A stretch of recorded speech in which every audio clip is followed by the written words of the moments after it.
Assalamualaikum warahmatullahi wabarakatuh. Waalaikumsalam warahmatullahi wabarakatuh. Bismillahirrahmanirrahim.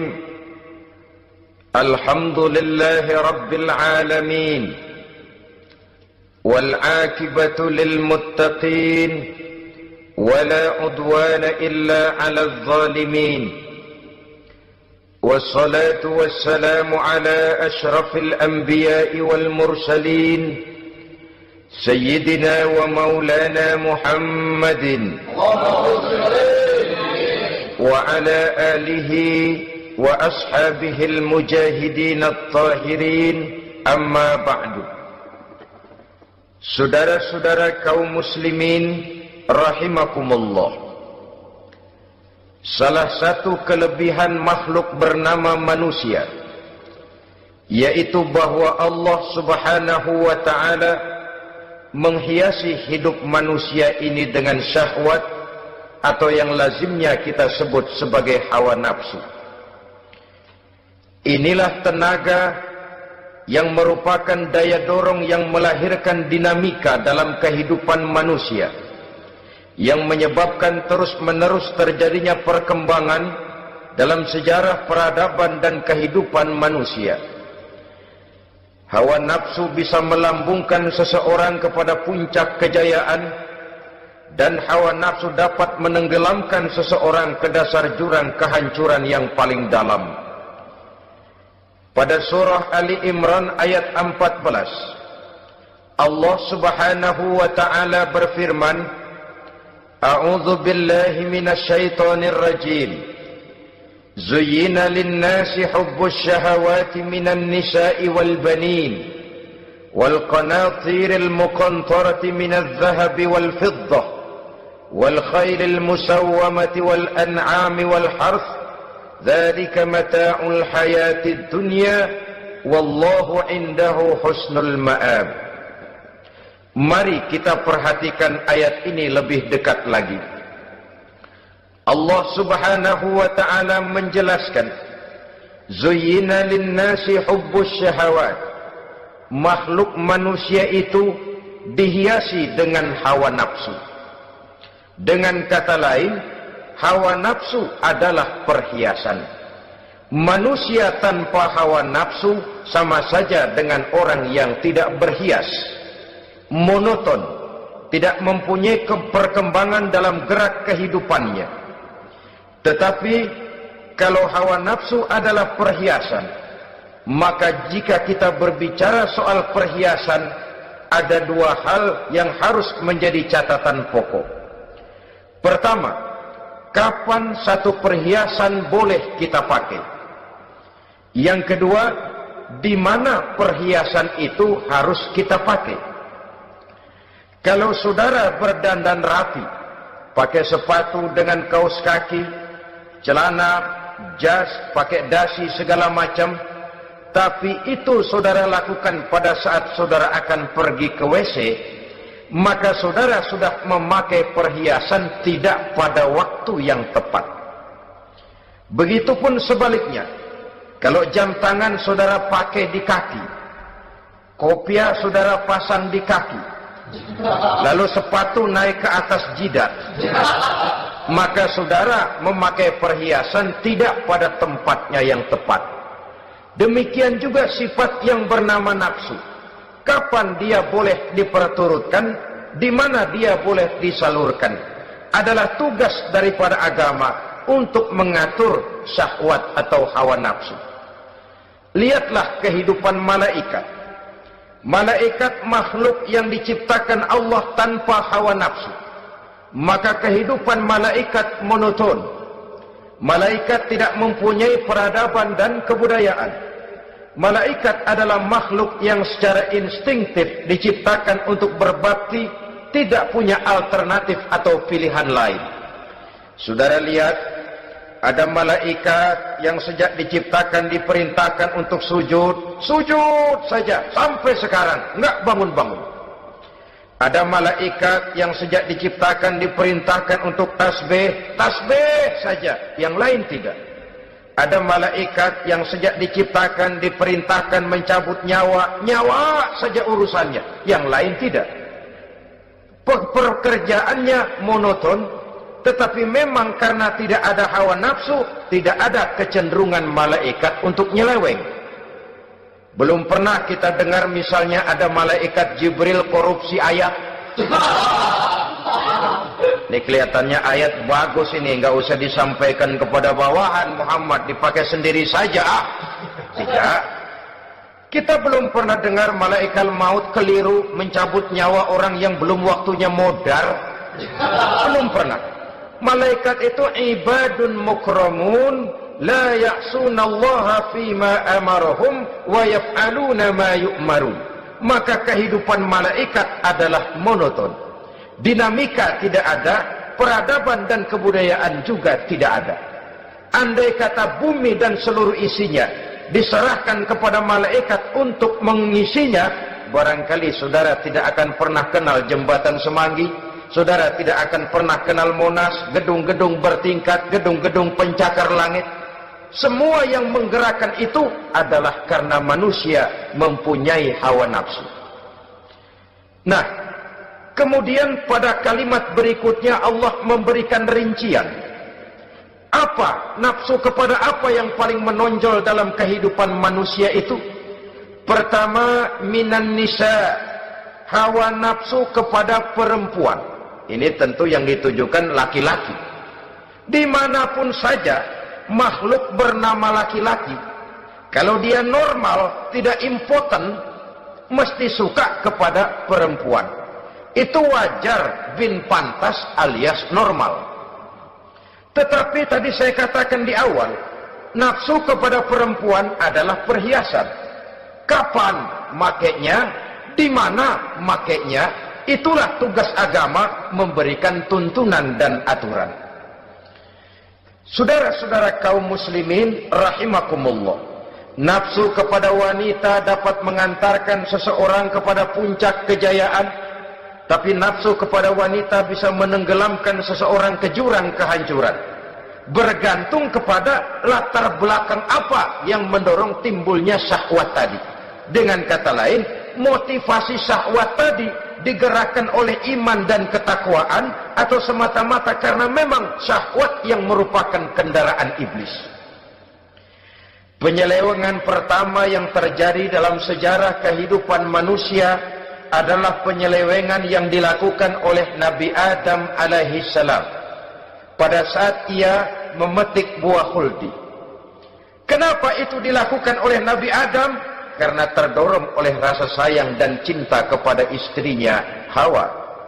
Sebenarnya Hawa lah yang merajuk, Siti Hawa lah yang membujuk, dan Nabi Adam oleh karena syahwatnya kepada istrinya memperturutkan bujukan Siti Hawa itu. Peristiwa Nabi Adam ribuan tahun yang lalu akan terus relevan sampai ke zaman kita sekarang ini.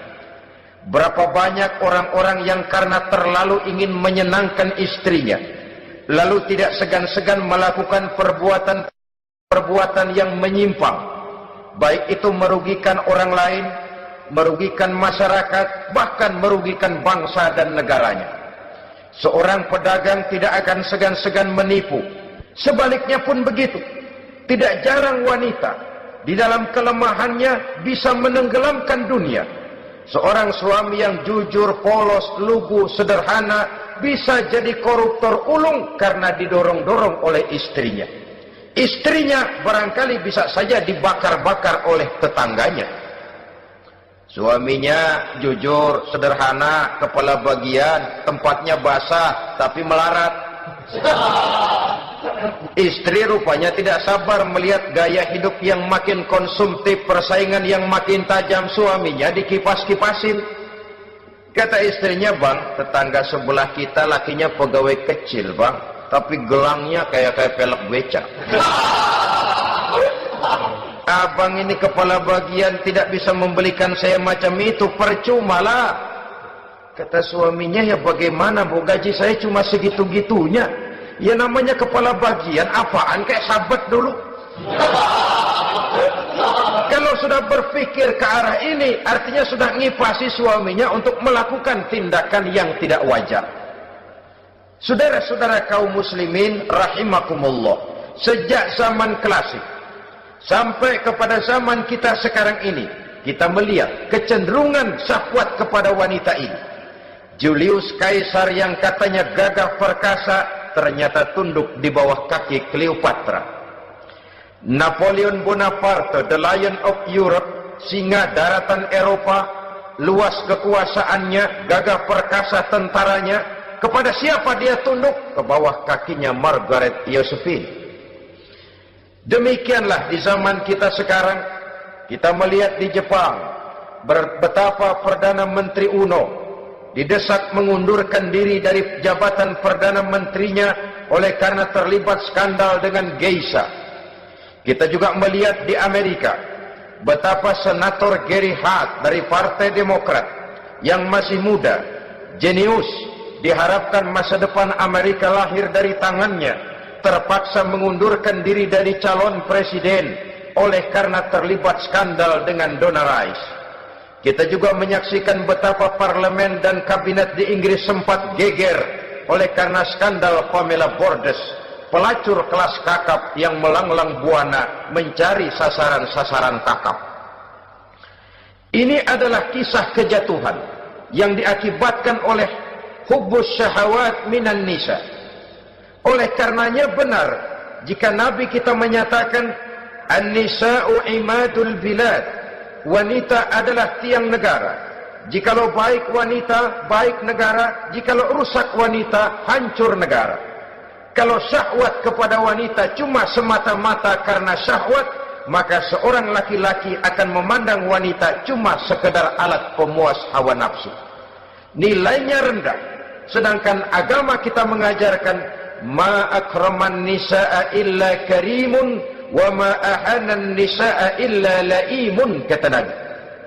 Tidak akan menghormati kaum wanita kecuali orang-orang yang terhormat. Dan tidak akan merendahkan derajat kaum wanita kecuali memang orang-orang yang rendah moralnya. Dengan kata lain, apabila syahwat minan nisa ini dilandasi dengan semangat iman dan ketakwaan, maka kehidupan Rasulullah sallallahu alaihi wasallam sungguh menjadi figur dan contoh dalam kehidupan kita. Perkawinannya bukan karena wajah yang cantik semata-mata, tapi lebih merupakan nilai ibadah kepada Allah Subhanahu wa ta'ala. Dengan demikian, kecenderungan kepada hubbus syahawat minan nisa dikontrol oleh nilai iman. Barometernya, tolok ukurnya adalah iman. Di zaman sekarang banyak kasus kawin campur yang pada akhirnya akan membingungkan kita sendiri. Padahal Al-Quran secara jelas dan tegas memberikan bimbingan.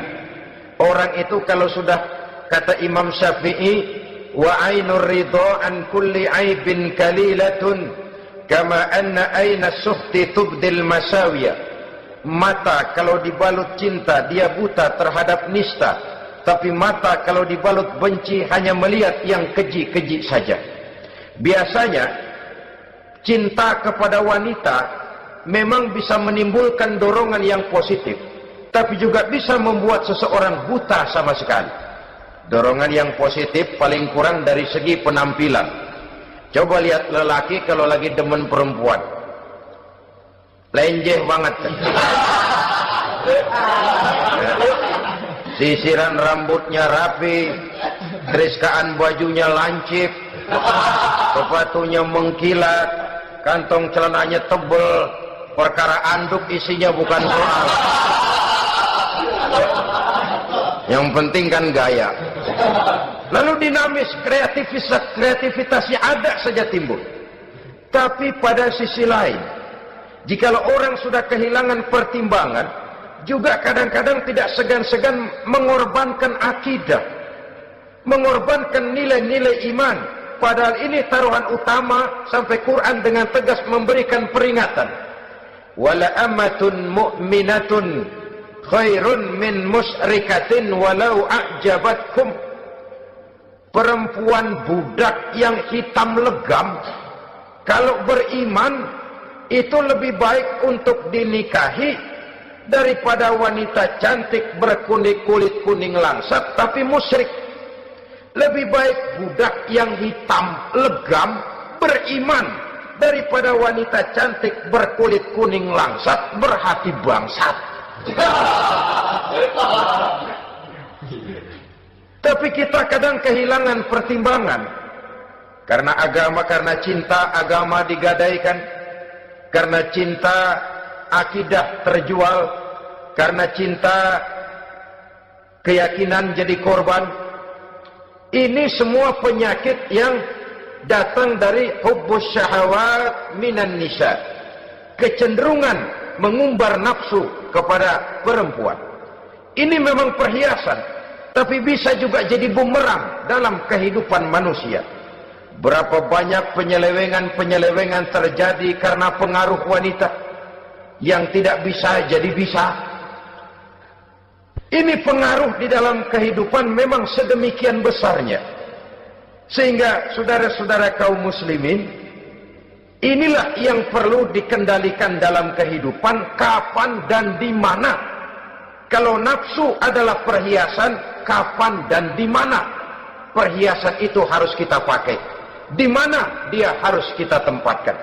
Begitu juga yang menyangkut soal perempuan. Kapan? Ya kapan tentu kalau sudah nikah. Di mana? Yang jelas bukan di depan umum.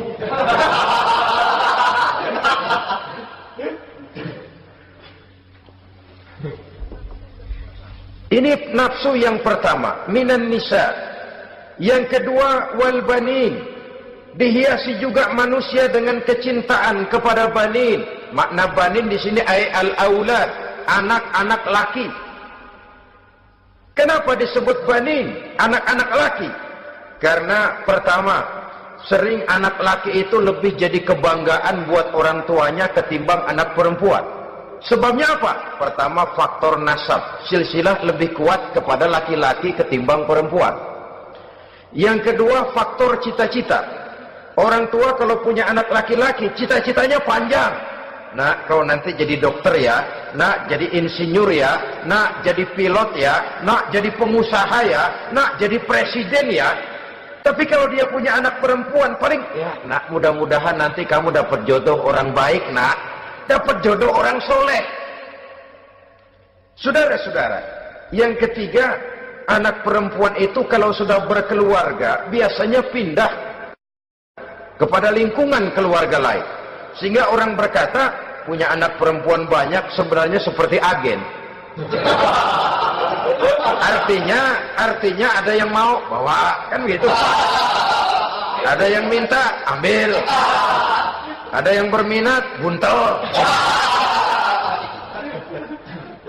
Paling dia nengokin orang tuanya ya lebaran.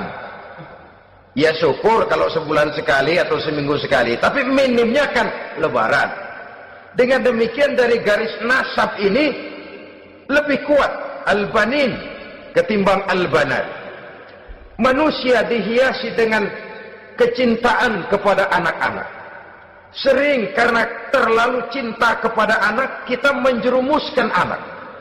Terlalu sayang kepada anak, segala maunya kita perturutkan tanpa kendali dan kendala. Akhirnya sifat yang demikian itu malah mendorong anak untuk manja, tidak percaya kepada kemampuan yang dimilikinya, selalu mengandalkan kepada kebesaran, kemampuan daripada orang-orang yang dibanggakannya itu. Dan dalam kondisi demikian, kedewasaan dan tanggung jawabnya akan lambat berkembang. Maka Allah Subhanahu wa ta'ala memperingatkan bahwa harta dan anak bisa menjadi fitnah. Dalam ayat lain Allah juga memperingatkan, ya ayyuhalladzina amanu la tulhikum amwalukum wa auladukum an zikrillah. Wahai orang-orang yang beriman, jangan sampai hartamu dan anak-anakmu memalingkan kamu daripada mengingat Allah. Jangan sampai kesibukanmu kepada anak dan harta benda menyebabkan kamu sampai lupa mengingat Allah Subhanahu wa ta'ala. Berapa banyak manusia yang tenggelam dengan melupakan Allah, jauh dari agama, jauh dari tuntunan syariat, oleh karena disibukkan oleh persoalan anak dan persoalan harta benda. Maka satu-satunya jalan, jikalau kita tidak ingin anak kita sampai memalingkan kita daripada mengingat Allah, nilai-nilai keimanan harus ditanamkan kepada mereka sedini mungkin. Dengan bekal ini, maka mereka, anak-anak kita, insya Allah tidak akan membuat kita orang-orang tua ini berpaling daripada mengingat Allah, berpaling daripada kehidupan beragama. Memang karena anaklah kita orang tua peras keringat banting tulang, pergi pagi pulang sore cari nafkah. Karena anaklah kita orang tua, kepala jadi kaki, kaki jadi kepala. Asal mereka bisa menikmati hari depan yang lebih baik dari yang kita nikmati sekarang ini. Tapi berapa banyak juga orang-orang tua yang tidak sadar akan amanah berupa anak ini. Mereka lalai, mereka bersikap masa bodoh, padahal tidak akan ada yang tidak dipertanggungjawabkan di hadapan Allah Subhanahu wa ta'ala. Orang tua bisa mendapat pensiunan pahala kalau anaknya tumbuh menjadi anak yang soleh. Tetapi orang tua pun bisa saja masuk neraka karena anaknya menjadi anak yang kurang ajar dan orang tuanya sama sekali tidak pernah memberikan pendidikan yang sebagaimana mestinya. Saudara-saudara kaum muslimin rahimakumullah, kita tentu berharap memperoleh pensiunan pahala dan bukan mendapat tambahan dosa dari kekurang ajaran anak-anak kita akibat kita sebagai orang tuanya tidak pernah mau mendidik mereka. Dalam hadis ada diriwayatkan, ada anak kurang ajar, sembahyang tidak, puasa ibadah tidak, kenal Allah tidak, beriman pun tidak, dosa kelewat banyak, kejahatan berkarat. Di akhirat nanti disidang dia, ditanya, kamu kenal siapa Tuhanmu? Tidak. Kamu tahu siapa nabimu? Tidak. Kitab sucimu apa? Tidak tahu. Kiblatmu di mana? Tidak ada. Kamu sholat? Tidak pernah. Kamu puasa? Tidak pernah. Wah, kalau begitu kamu rusak sekali. Kamu neraka. Anak ini mengajukan protes. Saya menuntut keadilan. Benar saya tidak kenal siapa Tuhan saya. Saya tidak tahu apa kitab suci saya. Saya tidak pernah mendirikan sholat, tidak pernah melaksanakan puasa. Pendeknya tidak ibadah dan tidak iman. Tapi semua itu terjadi sebab-sebabnya tidak lain karena orang tua saya tidak pernah mendidik dan mengajarkan saya. Orang tua saya tidak pernah mengarahkan saya ke jalan itu. Sampailah saya seperti keadaan yang sekarang ini. Orang tua saya enak-enakan ngaji, saya teler diantepin aja. Orang tua saya memegang kitab, saya megang botol. Dia tahu, dia diam saja. Dia tahu dan dia tidak memberikan peringatan. Karena orang tua saya lah, maka saya jadi seperti sekarang ini. Kalau saya harus masuk ke dalam neraka, saya menuntut keadilan agar orang tua saya juga ikut bersama saya gabung ke dalam neraka. Orang tuanya yang baik-baik dipanggil, sudah mau berangkat ke surga nih orang tua, dipanggil, "Ntar dulu mas, ini dulu." Mau kemana, gancang banget? Surga pak, nanti dulu urusan belum beres.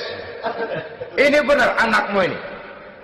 Dilihat anaknya, iya anak saya ini. Waktu di dunia nggak pernah diajarin ngaji, nggak pernah. Sampai dia nggak kenal Tuhannya, nggak kenal nabinya, nggak kenal kiblatnya, nggak kenal kitabnya. Iya. Dia sembahyang, kamu diam, dia nggak sholat, kamu diamin aja. Iya kali. Kenapa pakai kali? Yang benar ngomong mas. Ramadan dia nggak puasa, kamu nggak tegur, kamu diam saja. Iya. Wah, kamu nggak tanggung jawab. Kamu tahu anak itu adalah amanah. Menyia-nyiakan amanah adalah khianat. Khianat adalah dosa besar. Jadi bagaimana saya? Ya kamu gabung sama anakmu, join ke neraka berdua bareng. Lantaran kamu tidak mau mendidik mereka, anak-anakmu, maka jadilah anak-anakmu seperti sekarang ini. Saudara-saudara kaum muslimin rahimakumullah.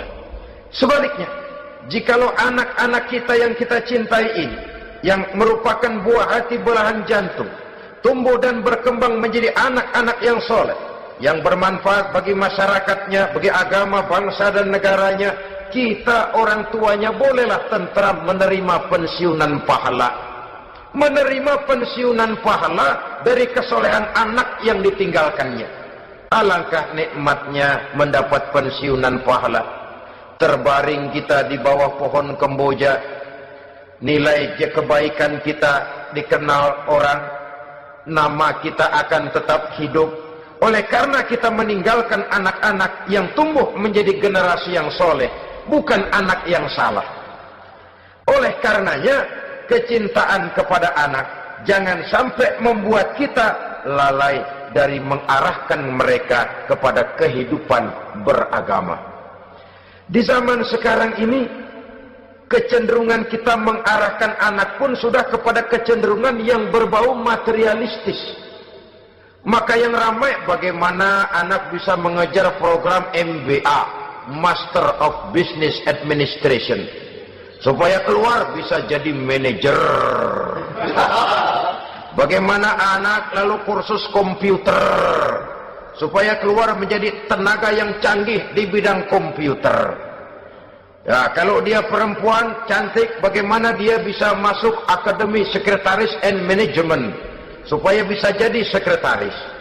Atau bagaimana dia bisa masuk sekolah nyanyi, supaya nanti jadi penyanyi dengan tarik suara, uang lalu mengalir ke dalam kocek jutaan nilainya. Maka yang ramai pun hal-hal yang semacam itu. Dalam pada itu, pengajian, kursus-kursus keagamaan, studi-studi klub yang membicarakan masalah-masalah agama, ramainya kadang-kadang kalau bulan Ramadan, dianggap training center. Ya lumayan, daripada tidak sama sekali mah lumayan. Tapi dengan demikian ini kan merupakan bagian terpokok dari kehidupan manusia. Alangkah idealnya jika dia mengantongi gelar MBA, Master of Business Administration, tapi punya nilai iman yang tangguh, ahli komputer, tapi punya keyakinan beragama yang mantap. Saudara-saudara kaum muslimin rahimakumullah, kecintaan kepada anak-anak sering mendorong seseorang untuk menimbulkan sifat nepotisme. Segalanya serba garis keturunan. Sejak ia jalur birokrasi sampai ke dalam kehidupan sehari-hari, nepotisme ini bisa terlihat. Orang kehilangan kondisi objektivitasnya. Mampu atau tidak, soal lain. Bidangnya atau tidak, bukan soal. Yang penting masih ada hubungan keturunan. Maka timbullah tumpang tindih untuk sesuatu pekerjaan yang tidak sesuai dengan kemampuan dan keahliannya. Di desa-desa kita melihat masjid, ketua masjid bapaknya, bendahara anaknya, sekretaris mantunya, Bilal besannya, Kulbeduk engkongnya. Pokoknya asal masih ada garis keturunan, masuk, tidak, minggir. Ini pada akhirnya kurang menciptakan pemerataan kesempatan. Iyalah kalau profesinya, tapi kan jarang yang demikian itu. Kita boleh cinta kepada anak-anak kita, tapi jangan lalu mempergunakan posisi yang kebetulan kita gunakan untuk menempatkan anak-anak kita lebih dari kemampuan yang mereka miliki. Nepotisme yang lahir. Sehingga ini bukan saja tidak mendidik, tapi mengakibatkan terjadinya tumpang tindih.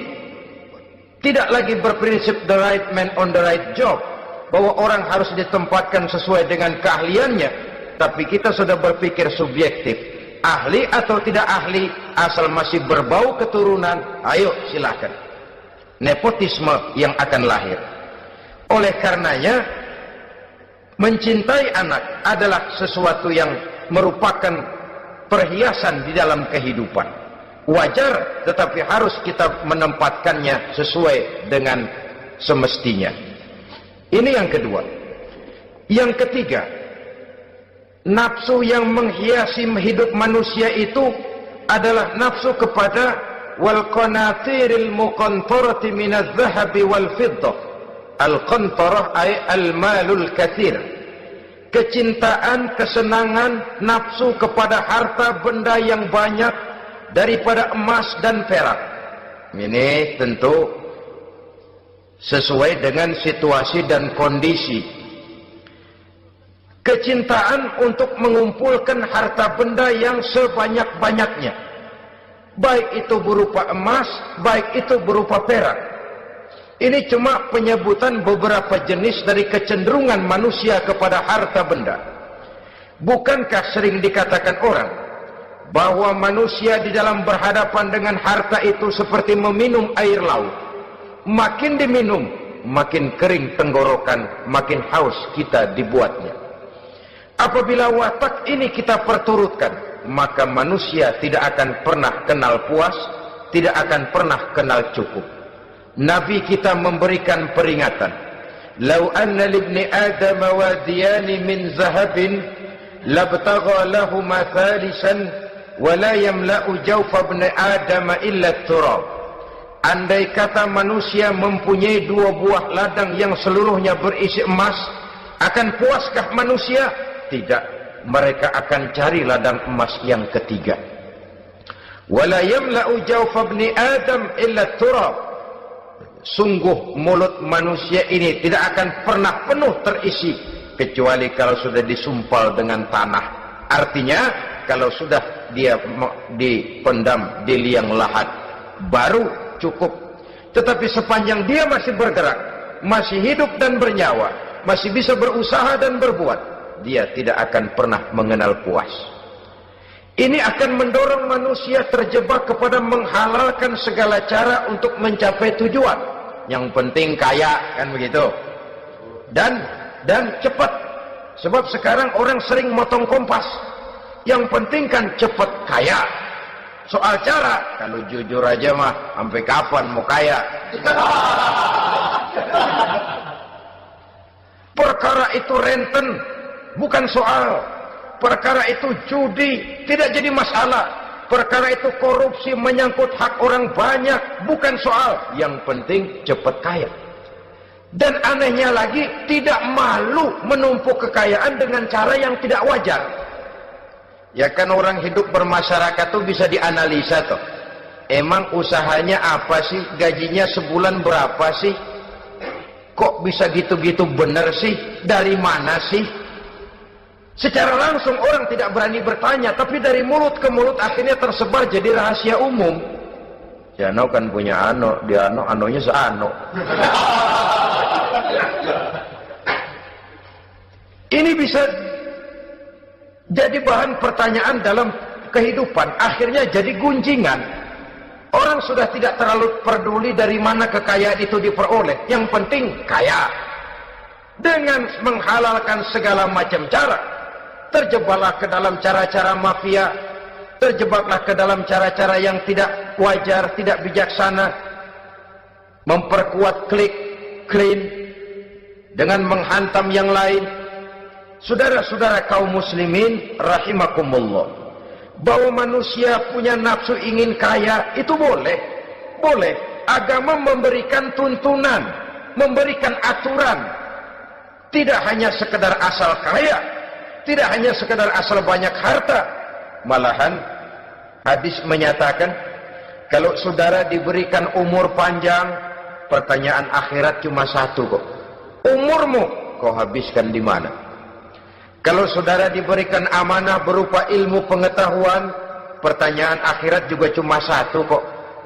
Ilmumu kau amalkan untuk apa? Tapi kalau kita diberikan amanah berupa harta benda, pertanyaan akhirat itu dua. Min aina iktasabahu wa fima anfaqahu. Dari mana hartamu kau dapat, kemana hartamu kau belanjakan. Dari mananya ditanya, kemananya juga ditanya. Depan belakang ditanya. Dan kalau mempergunakan harta untuk kesenangan syahwat, orang berani bukan main. Tapi kalau untuk kepentingan agama, yang hakikatnya untuk kepentingan dirinya sendiri, berat seperti nyabut bambu dari ujung. Orang kalau menyumbang masjid 100.000, itu kan zahirnya memberikan panitia masjid. Tapi hakikatnya kan dia nabung buat dirinya sendiri. Seolah-olah dia cuma berkata, Pak, tolong saya titip 100.000, ini untuk kepentingan saya di akhirat nanti. Silakan uangnya mau dibelikan semen, pasir, kaca, pintu, jendela, silakan. Saya cuma titip, ini untuk saya di akhirat nanti. 100.000 Pak. Zahirnya dia memberikan kepada panitia masjid, madrasah, pesantren, yatim piatu. Hakikatnya dia nabung buat dirinya sendiri di akhirat.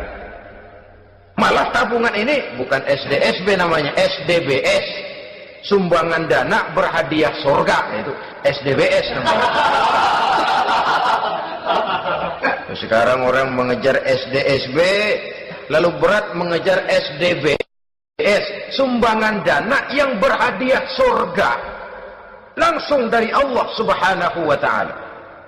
Coba kalau dia main golf, sewa lapangan golf itu 400-500 ribu sebulan, paling 4-5 kali main. Beli stick golfnya saja sampai jutaan. Datang panitia pembangunan masjid 100.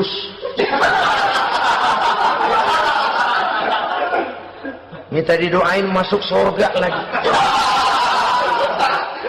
Surga 100.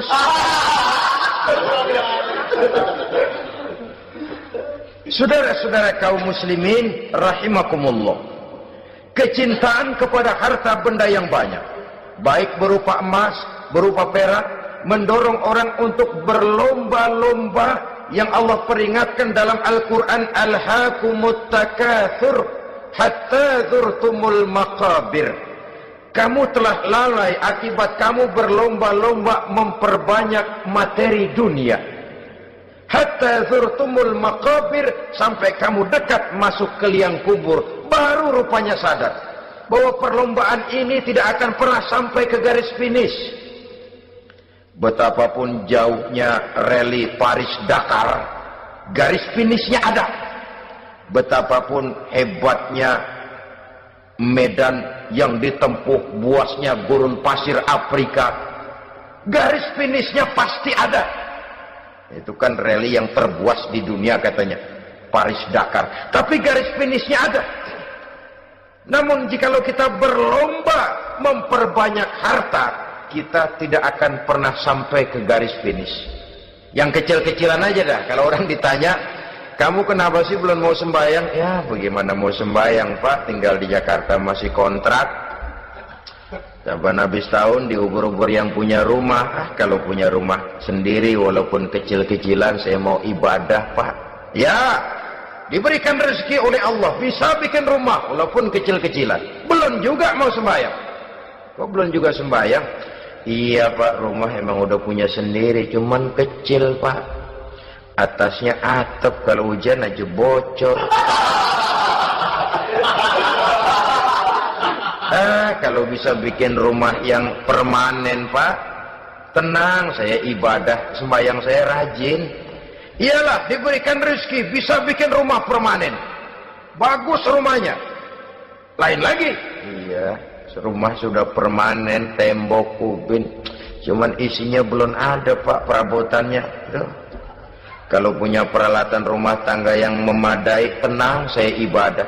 Diberikan juga rezeki, bisa beli perabotan rumah tangga yang lumayan. Di atas tekelnya sudah pakai karpet, mebelnya spaghetti, tempat tidurnya alga spring bed, dan low pillow, ada kulkas, ada TV, di sebelah TV ada kunci mobil. Kuncinya mobilnya.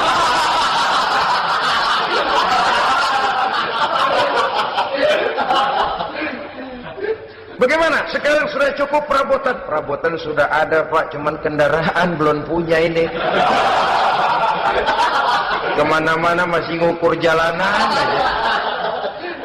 Kalau punya kendaraan enak, kemana-mana cepet Pak, mau ke masjid juga getap dah, rajin. Diberikan rezeki, bisa beli kendaraan, lain lagi nanti. Sudah punya sepeda, pengen punya motor, kepengen punya mobil, kepengen punya pesawat terbang, pengen punya kapal induk. Sudah punya kebun, pengen beli sawah, sudah punya sawah, pengen punya gunung, sudah punya gunung, laut diborong. Perlombaan materi tidak akan pernah membawa kita ke garis finish, karena sifatnya sangat abstrak, bahkan akan mendorong kita seperti gurita, cenderung kepada penyakit tamak bin rakus alias serakah. Dengan demikian saudara-saudara, bahwa kecintaan kepada harta merupakan nafsu, dan nafsu itu adalah perhiasan, dia bisa menjadi daya dorong positif. Kalau dalam upaya memperoleh harta itu kita tidak akan keluar dari tujuan keridhaan Allah. Saya cari nafkah, tapi yang Allah ridho. Saya ingin kaya, tapi dengan cara yang Allah ridho. Ini kunci yang akan menyelamatkan kita manusia dari perangkap menghalalkan segala cara. Ini yang ketiga. Yang keempat, dihiasi manusia itu dengan nafsu kepada wal khailil musawwamah, kuda yang bagus, kendaraan yang bagus, kuda yang terpelihara. Al musawwamah ada yang mentafsirkan ar-ra'iyah. Ar-ra'iyah itu yang digembalai, binatang ternak, kuda yang digembalai atau kuda yang diikat. Artinya, kalau dulu kan yang namanya tuan-tuan tanah itu baru dibilang bejeger kalau kemana-mana naik kuda. Jet set zaman dulu itu udah kelompok jet set itu kendaraan. Kalau sekarang baby band dah, dulu mah kuda band.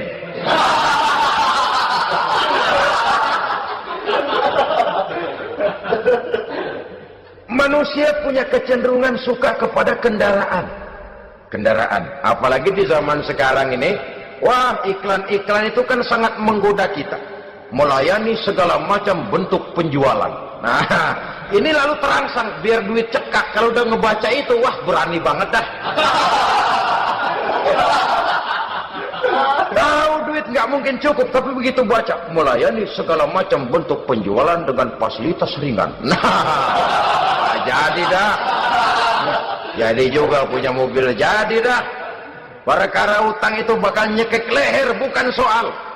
Kasihan saudara-saudara kita di daerah-daerah yang terjebak kepada iklan-iklan merangsang yang akhirnya di luar kemampuan, sehingga terjebak pada saat dia harus mengembalikan kredit, dia tidak mampu, barang disita, uang hangus, nyengir deh.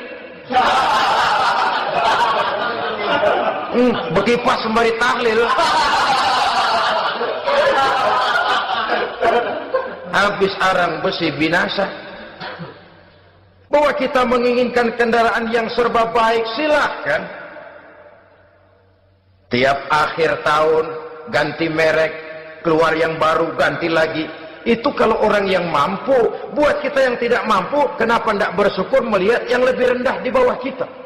Alhamdulillah kita punya mobil, tangga kita cuman punya motor. Yang punya motor, syukur kita punya motor bisa rada cepetan. Tangga sebelah punya sepeda, mana-mana kekejek mulu. Yang punya sepeda, alhamdulillah punya sepeda. Tangga sebelah kemana-mana jalan kaki. Yang jalan kaki, syukur masih bisa jalan. Teman sebelah lumpuh bertahun-tahun. Yang lumpuh, alhamdulillah masih hidup. Tangga sebelah kemarin out, nggak balik lagi. Saudara-saudara, saya pikir menengok ke atas itu perlu supaya ada rangsangan kita untuk maju. Tapi menengok ke bawah pun juga lebih perlu agar kita mensyukuri yang ada dan tidak suudzon, tidak buruk sangka kepada Allah. Apa yang diberikan Allah kepada kita sekarang ini, itulah yang terbaik menurut Allah untuk kita. Saudara-saudara kaum muslimin rahimakumullah, Dahulu ada seorang pemuda, matanya buta. Dia mengeluh, "Ya Allah, kenapa saya dilahirkan dalam keadaan buta? Apa dosa saya? Apa salah saya? Andai kata saya tidak buta, saya melihat keindahan alam ini, saya lebih akan bersyukur kepadamu ya Allah." Nah sudah, dia berburuk sangka kepada Allah. Satu hari, ini Raja Baduy di pedalaman mengerahkan tentaranya menculik anak-anak muda. Ini Raja Baduy ini kanibal, artinya suka makan daging manusia. Anak-anak muda ini diculik. Yang masih muda-muda ya, kalau kambing muda itu kan di sop rada sedap. Rupanya ini Raja kanibal ini begitu. Anak-anak muda termasuk ya pemuda yang buta tadi itu kena culik. Ya sudah diculik, rawatlah di istana raja ini, diberikan pakaian bagus, dikasih makan serba enak. Sebab apa? Supaya badannya gemuk. Setelah gemuk nanti dipotong di sop legit. Udah, kerjanya cuma makan tidur, fasilitas nikmat, tidur enak. Dah giliran dapat 1 bulan 2 bulan kemudian, ketika mau diambil anak-anak muda ini, raja sendiri yang milih mana yang disop duluan nih. Sampai giliran anak muda yang buta ini, raja geleng kepala. Yang begini mah buta, dagingnya nggak enak. Ini satu lepas saja, lepas. Saya mau makan daging orang buta, lepas saja.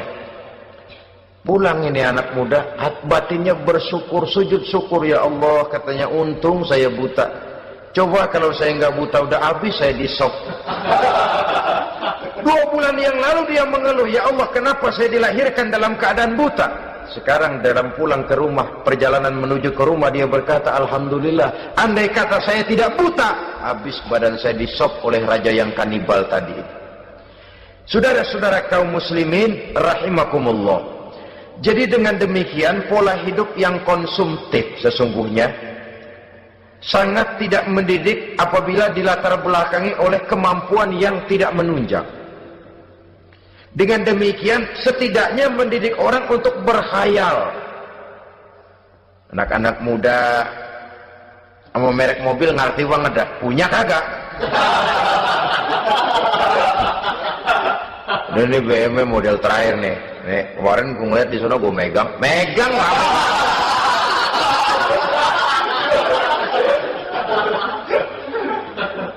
Tulul amal ini kalau tidak diimbangi dengan saluran yang positif, dia akan terjebak kepada penyakit tulul amal, panjang angan-angan.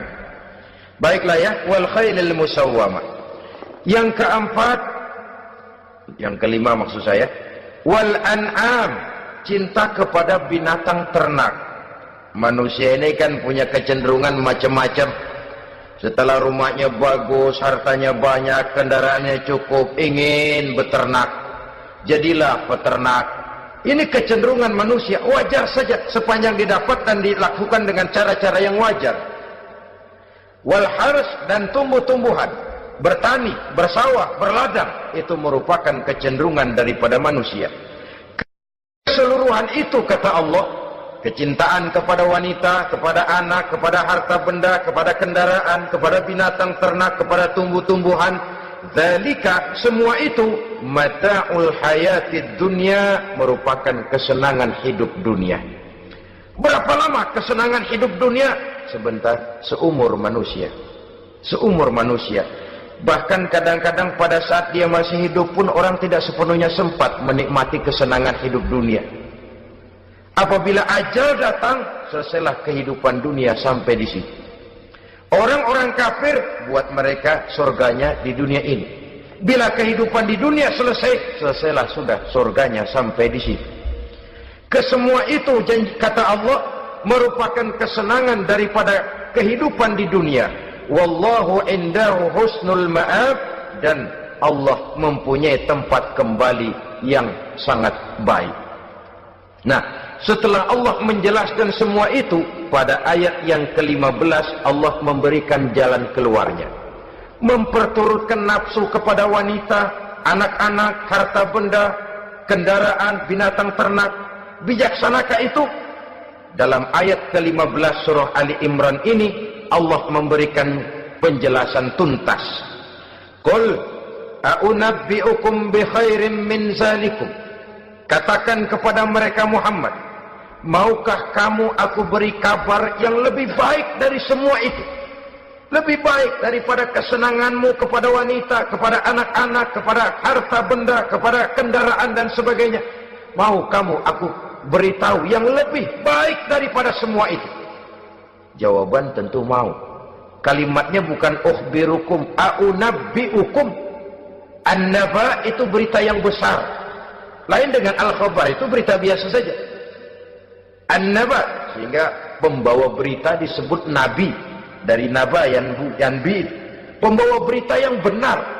A'unabbi'ukum, maukah aku tunjukkan kepada satu berita yang benar-benar besar dan benar-benar lebih baik dari yang semua disebutkan tadi. Apa jalan keluarnya? Lillazina taqaw 'inda rabbihim jannatun tajri min tahtihal anhar.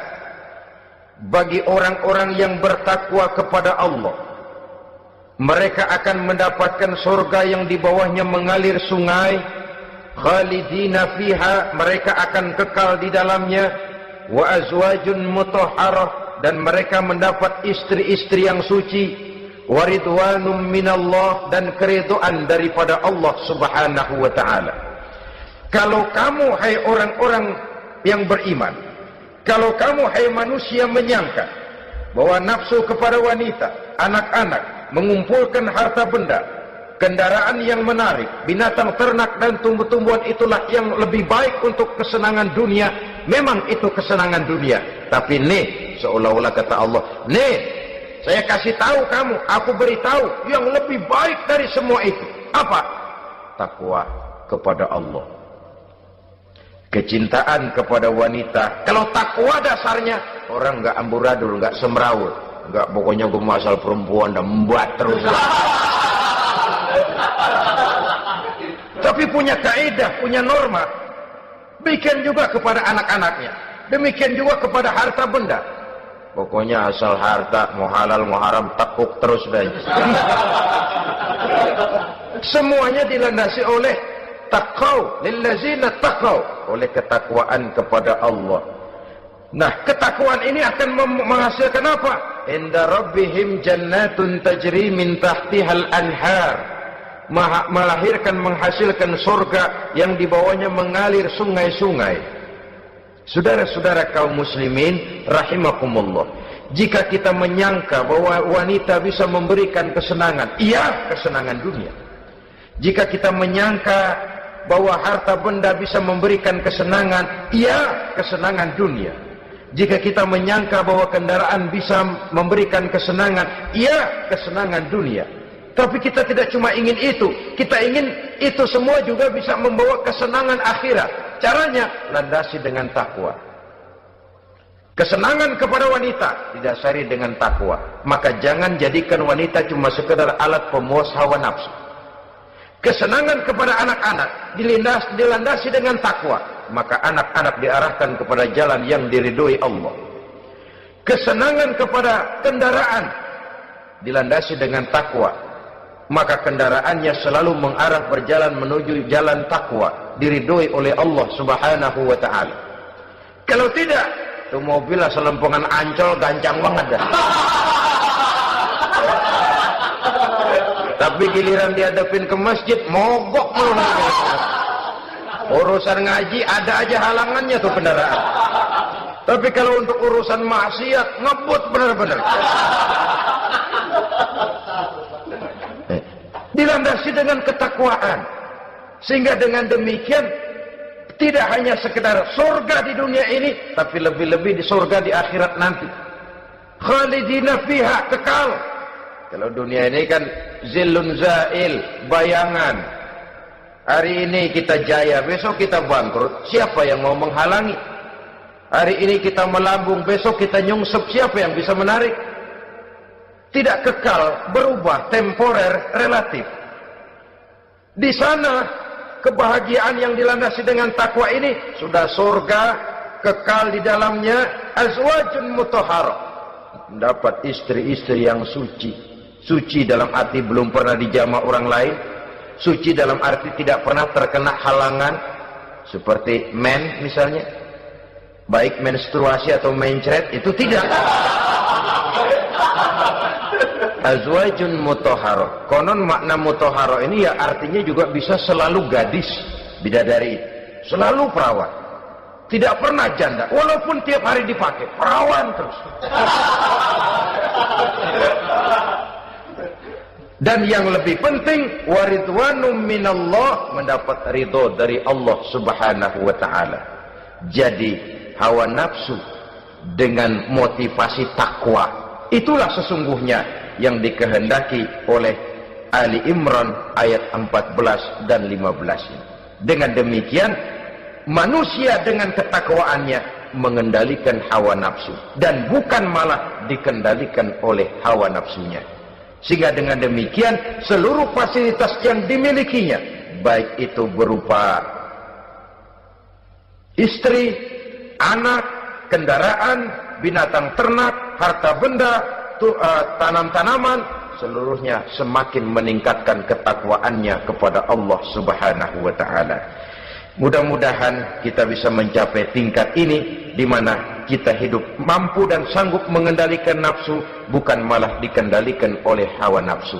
Terima kasih dan mohon maaf. Wassalamualaikum warahmatullahi wabarakatuh. Waalaikumsalam warahmatullahi wabarakatuh.